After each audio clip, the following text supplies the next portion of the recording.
हाय दोस्तों, स्वागत है आपका मेरे यूट्यूब चैनल क्यूरियस माइंड में। मैं मनीषा तिवारी मिश्रा। आज हम देखेंगे school readiness infrastructural including technological, pedagogical, attitudinal for addressing the diverse needs of children with disabilities and role of teachers. तो इसके बारे में हम कंटिन्यू दो वीडियो में देखते आ रहे हैं और ये इसका तीसरा वीडियो है। और इसी से रिलेटेड आपको जो भी इंफॉर्मेशन दी जा रही है उसका पूरा पीडीएफ फॉर्म आपको इसी वीडियो के डिस्क्रिप्शन बॉक्स में मिल जाएगा। तो चलिए स्टार्ट करते हैं। और ये टॉपिक जैसे कि आप जानते हैं जिसमें कि आधारभूत संरचना और टेक्नोलॉजिकली चीज़ें और बाल मनोशास्त्रज्ञ टीचर्स का जो दृष्टिकोण है बच्चों की तरफ देखने का, वो किस तरीके से है विकलांग बच्चों की तरफ या जो बच्चे बाकी बच्चों से अलग होते हैं उनकी तरफ, उसी के बारे में हम चर्चा करेंगे। तो चलिए देखते हैं, स्टार्ट करते हैं ये topic. Infrastructure and accessibility for inclusion of various types of diverse learners, यानी जो बच्चे बाकी बच्चों से अलग होते हैं उस तरीके के बच्चों को समावेशी शिक्षा में किस तरीके की आधारभूत संरचना मिलनी चाहिए। तो वो है अवेलेबिलिटी ऑफ फिजिकल फैसिलिटी, भौतिक सुविधाओं की उपलब्धता हो। ऑल वेदर रोड्स, यानी सभी मौसमों में उन्हें सड़कें अच्छी पक्की मिले। जैसे कि आप गांव में देखते होंगे कि बच्चों को सड़क न होने की वजह से वे स्कूल नहीं जा पाते हैं, बारिश के मौसम में कीचड़ की वजह से, या फिर कहीं बारिश का पानी ज़्यादा जमा हो जाता है उस वजह से। तो इस तरीके की दुविधाएं ना हो, बच्चे प्रॉपर स्कूल जाएं हर मौसम में, इसलिए हर मौसम की सड़कें बच्चों की स्कूल और उनके घर तक अवेलेबल हों। स्कूल भवन हो, बच्चों को एक अच्छी स्कूल भवन मिले और पानी पीने की सुविधाएं हों या पानी उन्हें हाथ धोने के लिए भी अच्छी सुविधाएं हों। उसके बाद देखेंगे फंक्शनल ड्रिंकिंग वाटर फैसिलिटी, यानी कि वाटर की जो फैसिलिटी है वो कार्यात्मक पेयजल सुविधाएं हों। मतलब कि जो वाटर है वो फिल्टर्ड किया हुआ अच्छा स्वच्छ पानी उन तक पहुँचे। गर्ल्स और बॉयज़ की टॉयलेट अलग अलग हो और इसमें क्लीनिंग हो। कंडीशन ऑफ क्लासरूम, क्लास की जो कंडीशन स्थिति है वह अच्छी हो।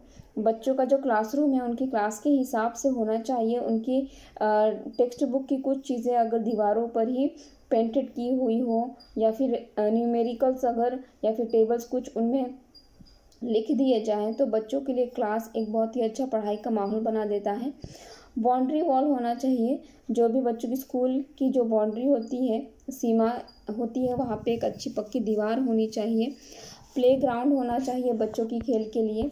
नेक्स्ट पॉइंट की तरफ बढ़ेंगे, रैंप फैसिलिटी होनी चाहिए। रैंप फैसिलिटी आप जानते हैं कि जैसे अगर स्कूल है, अगर यहाँ सीढ़ियाँ बनी है दूसरे बच्चों के लिए तो उसके साइड में रैंप की फैसिलिटी होनी चाहिए, जिससे कि विकलांग बच्चे भी व्हील चेयर से जा सकें या फिर वे अपने स्टिक के द्वारा अपने स्कूल तक पहुँच सकें।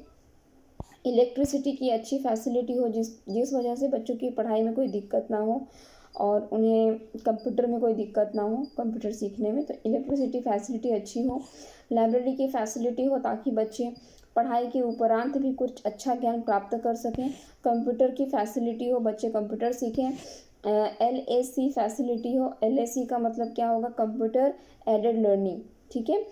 और इसकी सुविधाएं स्कूल में प्रोवाइड करवाई जानी चाहिए। डिसेबिलिटीज़ वाइज इंक्लूजन, यानी कि जो अक्षमता है उसके हिसाब से समावेशन कैसे हो। तो विजन इम्पेयरमेंट, दृष्टि हानि जिसे दृष्टि हानि या दृष्टि हानि के रूप में भी जाना जाता है। जिन बच्चों की आंखों में प्रॉब्लम होती है, जिन्हें देखने में तकलीफ होती है, उसे दृष्टि हानि कहा जाता है। एक हद तक क्षमता में कमी होती है जो समस्याओं को सामान्य तरीकों से ठीक नहीं करती, यानी कि कुछ बच्चों में सामान्य बच्चे जैसे देख सकते हैं उनसे थोड़ी सी कम अक्षमता होती है, जिस वजह से बच्चे अच्छे से देख नहीं सकते हैं और यही उनकी सबसे बड़ी परेशानी है। जैसे कि चश्मा लगता है उन बच्चों को, कुछ में भी शामिल ही हैं जिनमें देखने की क्षमता कम हो गई है क्योंकि उनके पास चश्मे या कॉन्टैक्ट लेंस तक पहुँचे नहीं हैं।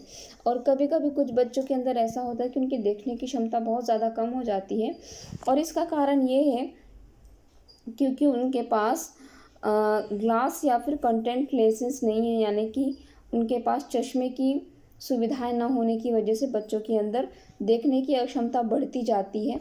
यह भी एक अक्षमता है और इसे दूर करने के लिए स्कूल से ही बच्चों को चश्मे प्रोवाइड करवाने चाहिए, जो कि आजकल हो रहा है कुछ कुछ स्टेट्स में। infrastructure required for visual impairment, spaces, land and building। जो बच्चे देख नहीं सकते हैं या कम मात्रा में देखते हैं, उन बच्चों के लिए आधारभूत संरचना की क्या क्या चीज़ें होनी चाहिए और उनकी किस तरीके से बिल्डिंग होनी चाहिए। Musical room for visual students, यानी नेत्रहीन बच्चों के लिए क्या होना चाहिए, म्यूजिकल क्लास होना चाहिए। कंप्यूटर रूम होना चाहिए उन बच्चों के लिए।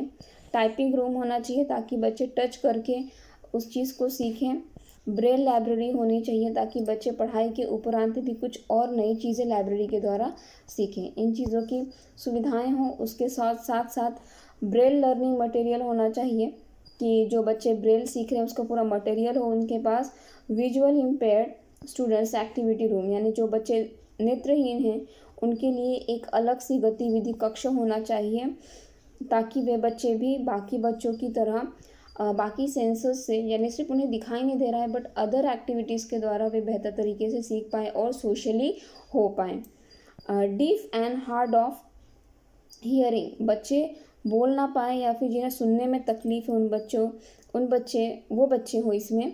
Deaf and hard of hearing refers to an individual who has mild to moderate hearing loss who may communicate through sign, यानी वे बच्चे आते हैं इसमें जो बच्चे बोल नहीं पाते हैं या सुन नहीं पाते हैं, जिन्हें सुनने में परेशानी होती है और इस परेशानी के अंदर उस बच्चे में थोड़ी सी कम मात्रा हो सकती है या फिर गंभीर मात्रा भी सुनने में हो सकती है। और इस वजह से ये बच्चे क्या करते हैं कि जो साइन लैंग्वेज होती है उसके द्वारा बात करते हैं, कम्युनिकेट करते हैं। तो उसकी भी एक प्रावधान होना चाहिए उस तरह की कि एक टीचर स्कूल में हो जिस वजह से इन बच्चों को, बाकी बच्चों को भी उनके साथ कम्युनिकेट करने में सहायता मिल सके। लैंग्वेज, स्पोकन लैंग्वेज और both are hearing impaired use to describe an individual with any degree of hearing loss. भाषा, बोली जाने वाली भाषा या दोनों श्रवण बाधित किसी व्यक्ति का वर्णन करने के लिए उपयोग की जाने वाली श्रवण हानि कई बधिर और कम सुनने वाले व्यक्तियों के लिए अपमानजनक शब्द है। यानी कुछ शब्द हम उन बच्चों के लिए यूज़ कर देते हैं हमारे समाज में जो उनके लिए अपमान समान होते हैं, जैसे कि वे शब्द हैं श्रवण हानि या कई बधिर या कम सुनने वाले व्यक्ति। ठीक है, इस तरीके के जो शब्द उनके लिए यूज़ करते हैं वे बहुत ही अपमानजनक माने गए हैं उनके लिए। नेक्स्ट पॉइंट की तरफ बढ़ेंगे। पर्सनल हियरिंग डिवाइस, व्यक्तिगत श्रवण यंत्र, इसका इस्तेमाल किया जाना चाहिए उन बच्चों के लिए जो बच्चे अच्छी तरीके से नहीं सुन पाते हैं। सहायक उपकरण और कुछ सहायक उपकरण यूज़ करें जिसकी वजह से बच्चों में थोड़ी सी सुनने की मात्रा तो बढ़े। असिस्टेड डिवाइस, सहायक TDD, इसका मतलब होता है telecommunication device for the deaf. ठीक है, जो बच्चे सुन नहीं सकते या बोल नहीं सकते उन बच्चों के लिए एक सहायक उपकरण है ये। स्पेशलाइज्ड सिटिंग अरेंजमेंट, इनकी बैठने की एक विशेष ही व्यवस्था होनी चाहिए क्योंकि अगर हमें पता ना हो कि ये बच्चे देख नहीं पा रहे हैं या इनकी देखने की क्षमता कम है और इन्हें पीछे बैठा दिया जाए तो ये दूर से बोर्ड में लिखे हुए शब्द अच्छे से नहीं देख सकते हैं या अच्छी तरीके से सुनने में परेशानी अगर किसी बच्चे को, उस बच्चे को थोड़ा सा टीचर से दूर बैठा दिया जाए तो उस बच्चे में उस पाठ को समझने में बहुत कठिनाई होती है।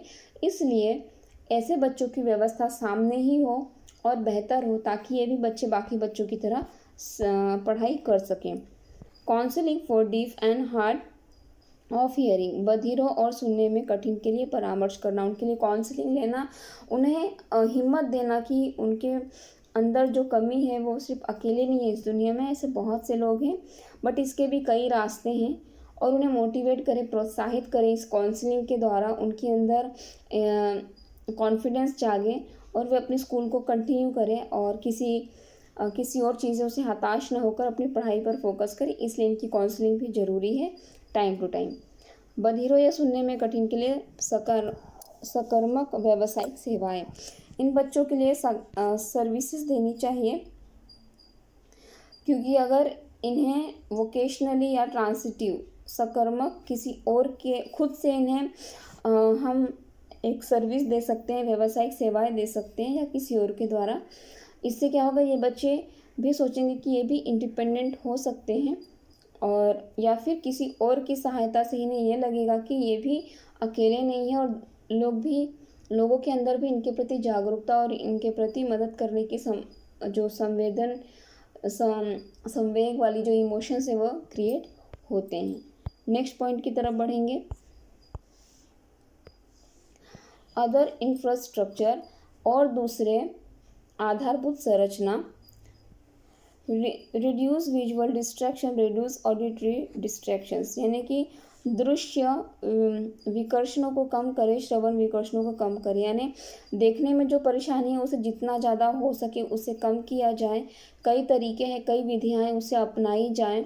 जैसे कि अगर देखने में कमी हो तो चश्मे, लेंसेज की व्यवस्था की जाए, या बच्चों के बैठने का सिटिंग अरेंजमेंट प्रॉपर तरीके से किया जाए। श्रवण की अगर परेशानी है तो उसे भी टेक्नोलॉजिकल चीज़ें दी जाए, जिससे कि वो बच्चा पहले से बेहतर तरीके से सुन सके, या फिर साइन लैंग्वेज का उपयोग करके उसे पढ़ाया जाए। इस तरीके की व्यवस्था की जाए ताकि बच्चे वो जो टॉपिक क्लास में पढ़ाया जा रहा है बेहतर तरीके से समझें।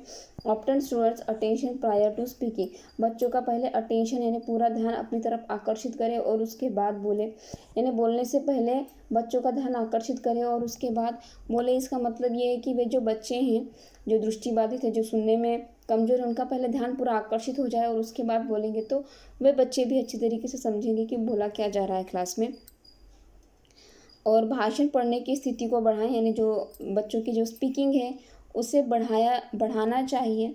चाहे बच्चे कुछ भी बोले, नो मैटर, बट उन्हें बोलने का मौका देना चाहिए क्लास में। स्पेशलाइज्ड लाइटिंग, प्रकाश की व्यवस्था अच्छी हो क्लास में, सूर्य की किरणें अच्छे से आएँ, या फिर अगर बादल घिरे हैं तो लाइट की व्यवस्था हो क्लास में, जिससे बच्चों को देखने में दिक्कत ना हो और किसी प्रकार की परेशानी ना हो, इसलिए लाइट की व्यवस्था अच्छे से हो। Sign language instruction for deaf and hard of hearing, जो बच्चे बहुत मुश्किल से सुन पाते हैं या फिर जो बच्चे बहरे हैं उन बच्चों को साइन लैंग्वेज के द्वारा पढ़ाया जाए। नेक्स्ट पॉइंट की तरफ बढ़ेंगे। Infrastructure and accessibility for mental health, आधारभूत संरचना या फिर सुविधाएं उनके लिए है जो दिमाग से थोड़े कमज़ोर होते हैं। ऑक्यूपेशनल थेरेपी यूनिट, व्यावसायिक चिकित्सा इकाई हो उनके लिए, जो लोग प्रोफेशनली ट्रेंड हैं इन बच्चों के लिए, उनकी नियुक्ति हो, या इन बच्चों का विज़िट करवाया जाए स्कूल में ऐसे लोगों का, ताकि बच्चों का प्रॉपर तरीके से इंस्ट्रक्शन मिलता रहे टीचर्स को, और इनके व्यवहार के प्रति जो व्यावसायिक चिकित्सक हैं वे भी जागरूक रहें। लर्निंग फ्रेंडली इन्वायरमेंट, इन्हें ऐसे इन्वायरमेंट में पढ़ाना चाहिए जो कि पढ़ाई का माहौल एकदम दोस्ती वाला हो, ज़्यादा स्ट्रिक्टनेस या रिजिडनेस को ना अपनाया जाए। Sensory training and perceptual knowledge, संवेदी प्रशिक्षण और अवधारणात्मक ज्ञान मिले बच्चों को, बच्चों के सेंस से उन्हें शिक्षा दी जाए। जैसे कि बच्चों को अगर बच्चे में कोई भी डिफ़िकल्टी है, फिज़िकली मेंटली कोई भी, बट वो अपने 5 सेंस के द्वारा सीख सकते हैं, टचिंग के द्वारा, स्मेल के द्वारा, सुनने के द्वारा, देखने के द्वारा, उस चीज़ को यूज़ करना चाहिए और उन्हें अवधारणात्मक ज्ञान से परिचित करवाना चाहिए। कंप्यूटर की ट्रेनिंग मिलनी चाहिए इन बच्चों को, और उसके बाद इन्हें एक्स्ट्रा करिकुलम वर्कशॉप देना चाहिए। समर कैंप में इन्हें ऐड किया जाना चाहिए और इन्हें ट्रेनिंग दी जानी चाहिए। इनके माता पिता के लिए प्रशिक्षण कार्यक्रम की सुविधाएं हों, यानी इनके माता पिता को भी पता होना चाहिए कि बच्चे के अंदर कौन सी कमी है और उसके आधार पे उन्हें किस प्रकार से इसे ट्रीट करना है या अपना दृष्टिकोण कैसे इनके लिए रखना है, उसके बारे में उन्हें जानकारी दी जानी चाहिए। नेक्स्ट पॉइंट की तरफ बढ़ेंगे। एक्सेसिबिलिटी फॉर इंटेलेक्चुअल डिसेबिलिटीज़, यानी उन बच्चों को सुविधाएं दी जानी चाहिए जो बच्चे दिमागी तौर पे असक्षम हैं। Give extra time to complete task and test, उन बच्चों को टाइम देना चाहिए, एक्स्ट्रा टाइम देना चाहिए उनके काम को उन्हें पूरा करने के लिए, और उन्हें इनकरेज करते रहना चाहिए इस काम के लिए। प्रोवाइड कॉन्क्रीट एड्स, इन्हें देखने वाली ठोस चीज़ें की सहायता लेनी चाहिए, यानी जो भी चीज़ आप दिखा सकते हैं उन्हीं चीज़ों का मदद से आप इन्हें पढ़ाइए। Digital objects and manipulatives, digital object और जोड़ तोड़, यानी जो चीज़ को आप जोड़ तोड़ के बना सकते हैं वैसी चीज़ों को आप करके दिखाइए, ताकि ये अपने काम में इंटरेस्ट ले और उसे अच्छे तरीके से अपने दिमागी स्तर को यूज़ कर सकें।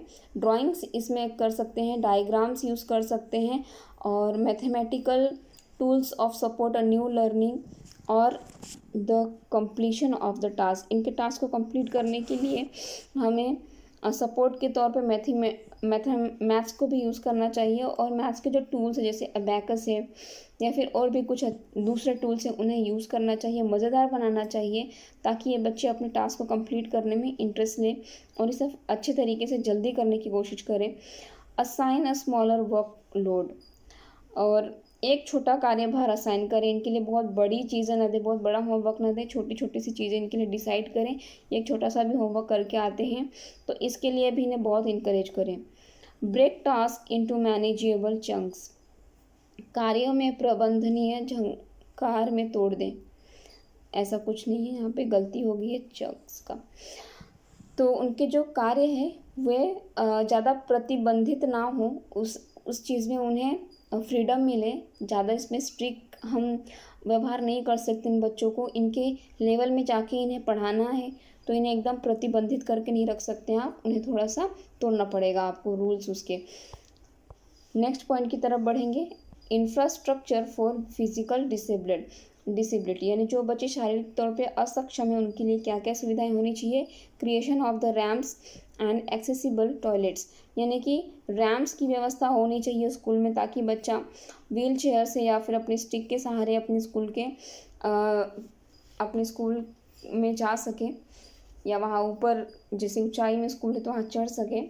टॉयलेट में भी उसके लिए चीज़ें सुविधाजनक हों, ठीक है, मतलब टॉयलेट की जो स्ट्रक्चर है वो ज़्यादा कठिन ना हो इन बच्चों के लिए। Special parking places for wheel chairs, इनके व्हील चेयर के लिए स्पेशल पार्किंग की व्यवस्था की जाए। विजुअल अलार्म्स होना चाहिए, यानी जो भी अलार्म्स हैं वो दिखने वाले होने चाहिए इनके लिए। Priority seats on buses for the physically challenged, जो बच्चे शारीरिक तौर पे असक्षम हैं इन बच्चों की सीट की व्यवस्था सामने की जानी चाहिए और इन्हें प्राथमिकता देनी चाहिए सीट में। Enlarge doorways and hallway electric wheelchair, इन बच्चों के लिए क्या होना चाहिए कि जो बसेस की डोर होनी चाहिए बड़ी होनी चाहिए, लंबी होनी चाहिए, ठीक है, ताकि ये प्रॉपर तरीके से चढ़ पाए, इनके प्रॉपर प्लेस मिले, और इसके बाद इनकी सीट की भी व्यवस्था होनी चाहिए, इन्हें कोई तकलीफ़ ना हो। और उसके बाद इनकी जो व्हील चेयर है ये पॉसिबल हो तो इलेक्ट्रिक तौर पे चले, इस तरीके से हो। टेक्टाइल टेक्सचर, समुद्री तटों को विकलांगों के अनुकूल बनाना। मेकिंग बीचेस डिसेबल फ्रेंडली, यानी बीचेस में आप देखोगे कि सिर्फ जो लोग नॉर्मल है वही वॉक कर सकते हैं, बट अब ऐसी चीज़ें करनी चाहिए जिससे भी डिसेबल बच्चे भी वहाँ जाके व्हील चेयर के साथ बीच का मज़ा ले सकें, इसकी भी व्यवस्था होनी चाहिए। आई होप इतना आपको समझ में आ गया होगा। एंड अगर ये वीडियो अच्छा लगा हो तो लाइक शेयर एंड सब्सक्राइब ज़रूर करें। And thank you so much आप पूरा वीडियो देखने के लिए, और आपको इसी का टॉपिक का पूरा जो भी मटेरियल है आपको PDF फॉर्म में मिल जाएगा इसी वीडियो के डिस्क्रिप्शन बॉक्स में। और भी आगे हम इसके नए नए टॉपिक्स को कंटिन्यू करेंगे, इसके क्वेश्चन आंसर्स भी देखेंगे, और जुड़े रहिए मेरे साथ। लाइक शेयर एंड सब्सक्राइब करिए। Thank you for watching this video.